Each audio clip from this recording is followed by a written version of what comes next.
مسلمانوں، سب نمازیں خصوصاً بیچ کی نماز یعنی نماز عصر پورے اہتمام کے ساتھ ادا کرتے رہو اور اللہ کے آگے ادب سے کھڑے رہا کرو.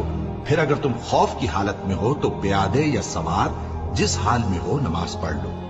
پھر جب امن و اطمینان ہو جائے تو جس طریق سے اللہ نے تم کو سکھایا ہے جو تم پہلے نہیں جانتے تھے اللہ کو یاد کرو. اور جو لوگ تم میں سے مر جائیں اور عورتیں چھوڑ جائیں وہ اپنی عورتوں کے حق میں وصیت کر جائیں کہ ان کو 1 سال تک خرچ دیا جائے اور گھر سے نہ نکالی جائے. ہاں اگر وہ خود گھر سے چلی جائیں اور اپنے حق میں پسندیدہ کام یعنی نکاح کر لیں تو تم پر کچھ گناہ نہیں. اور اللہ زبردست ہے، حکمت والا ہے. اور مطلقہ عورتوں کو بھی دستور کے مطابق نان و نفقہ دینا چاہیے. پرہیزگاروں پر یہ بھی حق ہے.